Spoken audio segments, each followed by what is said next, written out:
One thing that got changed when we went from the previous version of Bootstrap, Bootstrap 3 to Bootstrap 4, is that Bootstrap 4 does not include any of the glyphicons anymore. They were built into Bootstrap 3, no longer included in Bootstrap 4. So in order to get the icons, you either need to bring in Font Awesome or Google Fonts, because both have icons that you can use and both have icons that are free.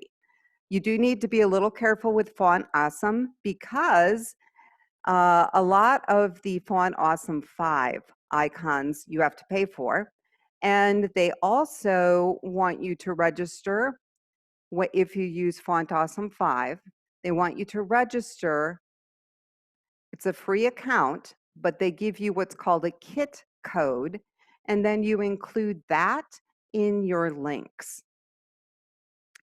So I have links to Font Awesome itself and to W3 Schools, because with these icons, you have to know which library to pull in. And it's a little easier to find that on the W3 Schools site than it is the Font Awesome site. So here's the Font Awesome site, and you can see the bold-faced icons are free, and you can use them. And if you click, okay, it takes you to the icon.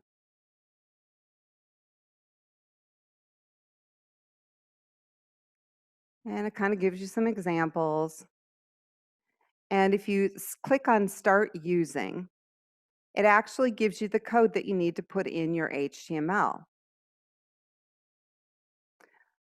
But it doesn't really give you the code for the library. And that is the thing that most beginners forget. So what I would recommend using is W3 Schools.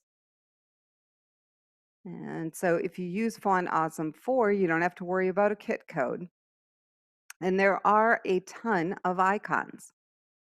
So you basically find one that you like or that you want to use and hit try it. Because this is also giving you the code that you need to insert. And up in the top in the head section, it's giving you the library. And that is important because you not only need the code, you have to have the library. Without the library, you will not have any awesome icons. Okay, so there's actually two things that you need. You can see here, this is Font Awesome 5, and I have a kit code here. So I'm pulling in the kit code, and then I am creating icons. And you can see that you can style the icons just like you style text. You can do an inline style. You can increase the size, you can change the color, you can do whatever you want to them. You can have them kind of in a paragraph. You can put them inside a button. So here's a button. I've increased the size of the button to 24. It's got some text. And then I have pulled in a Font Awesome icon of shoe prints. And here I've got a wizard's hat. You can see that I have adjusted the size and the color. So it's pretty flexible. And this is what it looks like.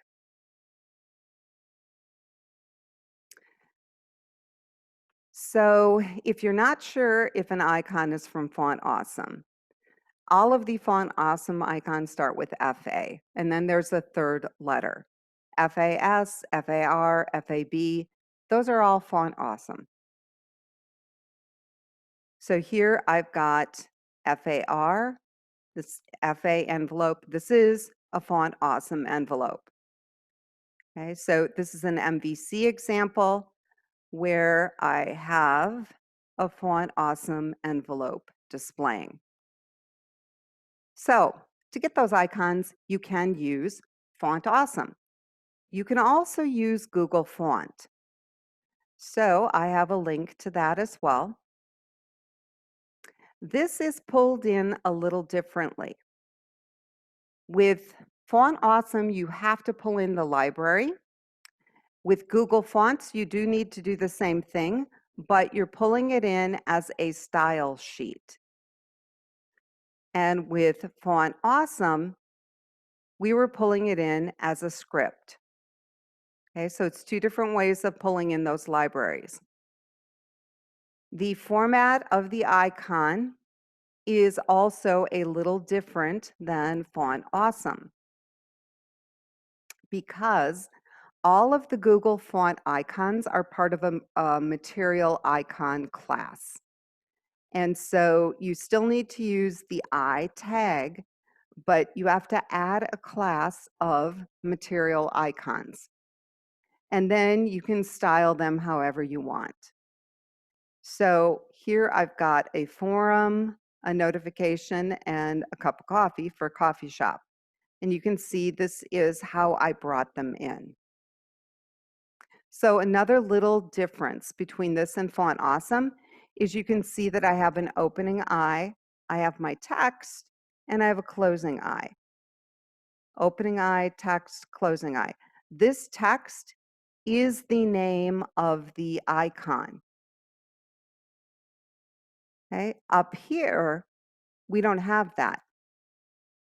The name of the icon is part of the class.